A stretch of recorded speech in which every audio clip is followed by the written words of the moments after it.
2024 is here and you are working on your New Year's resolutions or your bucket list or the things that you want to accomplish this year. One of those things on the list is I want to buy a brand new home. And I want to help you make it happen. So today, I'm going to give you a couple tips to start this process, start thinking about things to consider if you're wanting to buy a brand new home in 2024 here in the DFW market. So let's get into it. I think number one on the list is you kind of need to identify the area that you want to be in. When we talk about DFW, if you're new to the DFW area, it's massive. Fort Worth is not Dallas and Dallas is not Fort Worth. And then of course, you've got every bit of the suburbs that surround all of those things, right? You got to kind of decide the area you want to be in. And then of course, you need to kind of hone that in on some realistic pricing expectations, right? The closer, really for simple sake, the closer you get inward, the more expensive it's going to get.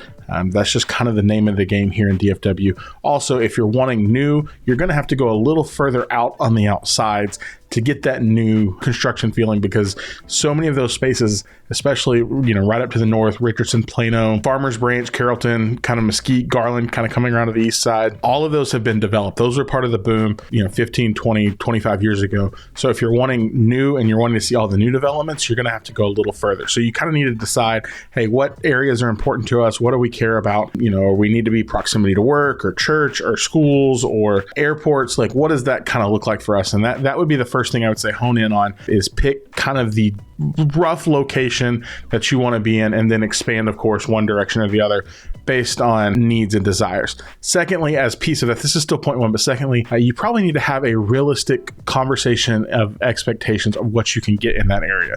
Like if you said, hey, I want to go to Prosper and I want to find a 4-bedroom house with 3 bathrooms and 3,000 square feet, but I only want to spend $400,000. Like it doesn't exist. I can't find it. I can't make it happen. I can't make it show up. Like that doesn't exist. So you need to pick an area, but you also need to kind of have the honest to goodness, realistic look at expectations of what are you getting in that area and what can you actually afford? What are prices actually going to look like before we go taking a look in that area? Number two, after we know the area we want to be in, we need to talk about timeline, because timeline kind of predicates how we proceed in the new construction space.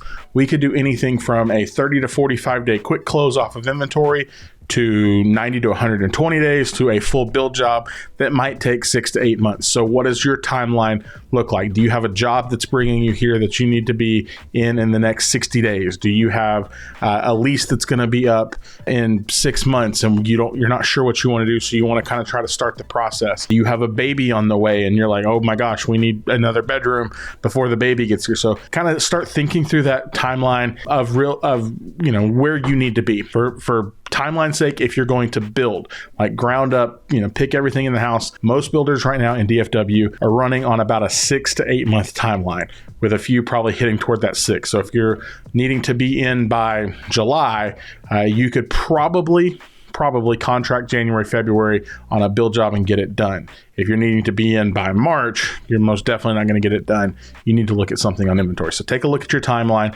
understand the value of going one direction or the other. There's also some various differences and pros and cons of buying inventory versus buying build, incentive money, timeline, all of those things. And I'm happy to have that conversation with you. We can have that conversation in a separate video, but timeline, predicates a lot of those things.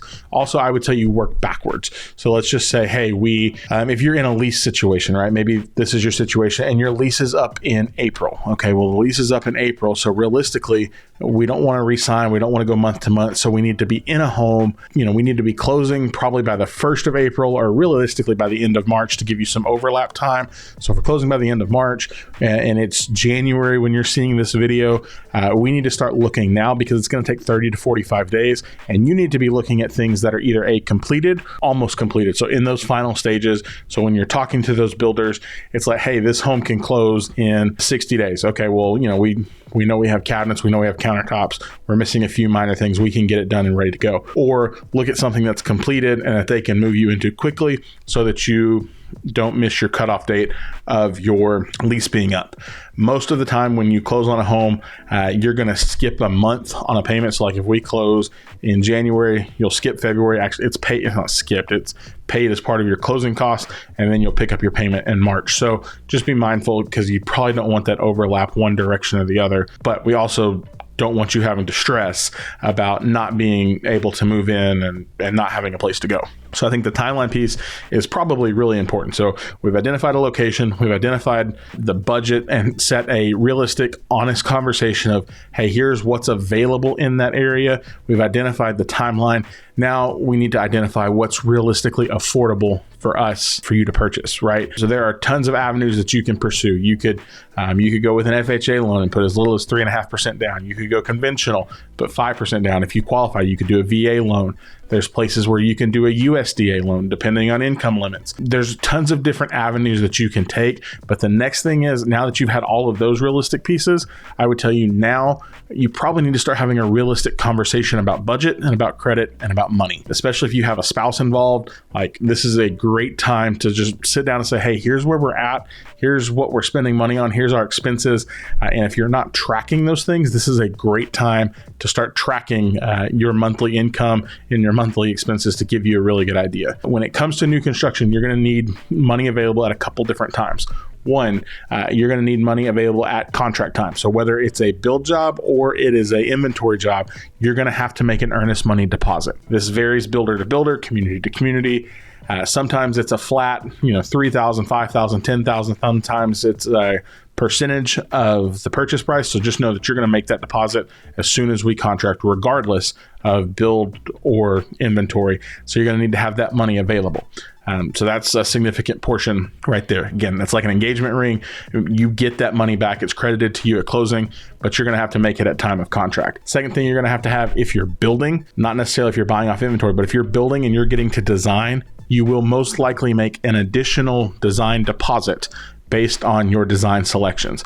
This can, again, be anywhere between 10% of the design selections to 50% of the design selections to a flat fee, whatever it is. You're going to have that ready to go to make that deposit with that builder after design. Design usually happens 45 to 60 days after contract is done. So just make a mental note when that's going to have to be ready.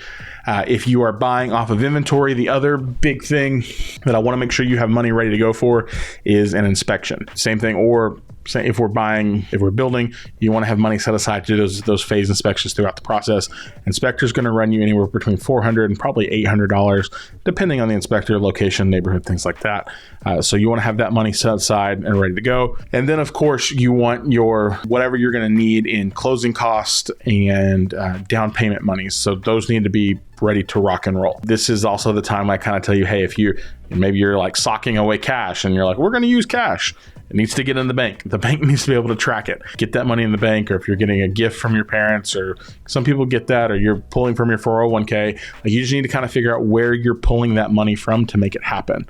A lot of times in the new construction space, we are still getting tons of buyer incentives that are helping offset closing costs or are paying down interest rates. As interest rates start to fall a little bit, I don't know as much as we're going to need to buy them down. So you're going to have that money back for closing costs, but you're still going to have money that you're going to have to come to the table with. So you need to be mindful of those things. Also need to be mindful of, again, when you talk to lending, what it's going to look like in terms of your credit.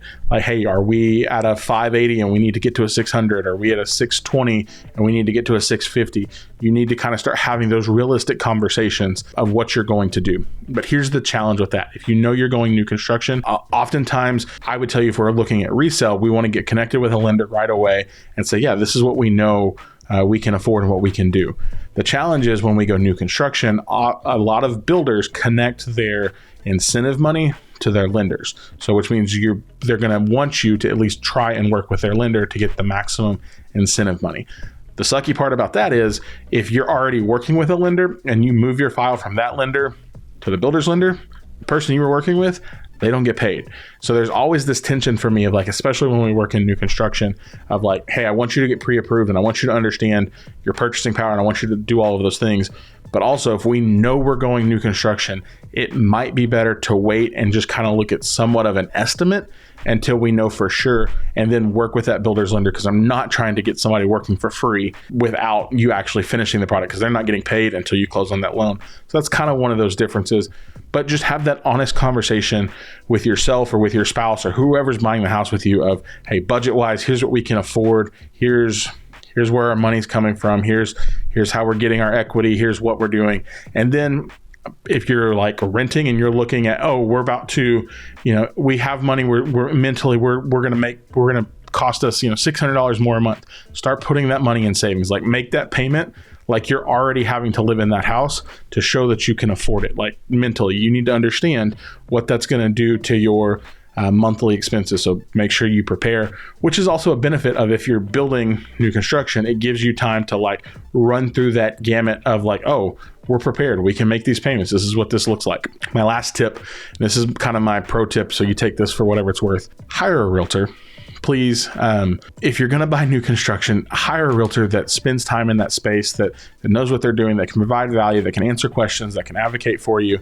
You can do all of this without any sort of representation. I'm telling you how to do it. You can go do all of these things without any representation. However, it would be silly to do that because the builder is paying for you to have representation. Like, their sales teams are phenomenal. They do great works, but they work for the builder. Whereas if you can have somebody that can represent your best interest, that can answer questions like this, that can advise, that can make sure you get the best deal possible, hire a realtor, ask questions of them, and make sure that they like know how to work in the new construction space. If you need somebody to help you with that, I would love to help represent you in that transaction. Contact information is right there. New construction is my specialty. It's what I do here in the DFW marketplace. So if I can help you in any way, I want to help you do that. I want to answer those questions. I want to make that as best of an experience as possible. Because there's a lot that goes into this. There's a lot of moving pieces, especially when it comes to the new construction house and what's going on. As far as the outlook for 2024, people are like, oh, should we buy? Should we wait? Should we do? Listen, I don't know. We've all read the articles online about, hey, the Fed is going to do this and the Fed is going to do that. Here's the thing. Until they do something, well, it's just hearsay, right? 2024 is going to be, I still think it's going to be a good time to buy.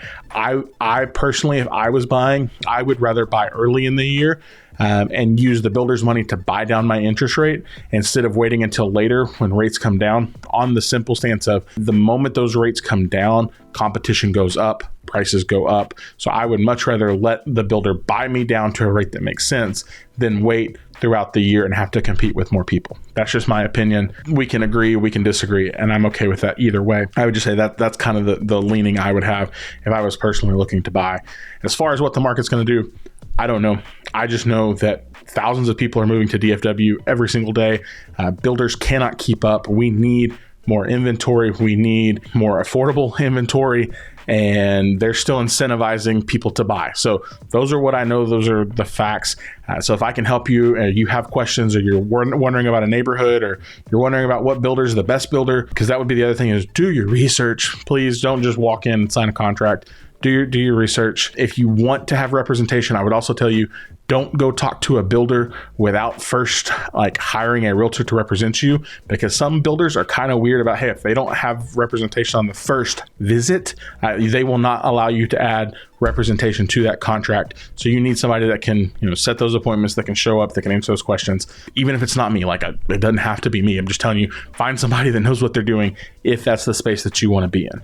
I hope this is the year you buy a home. I really do. I hope this is the year that you take your family and you build all the dreams that you're looking at building in the new construction space, whether it's here in DFW, whether it's in Houston or San Antonio, or it's in another state. I'm here to answer.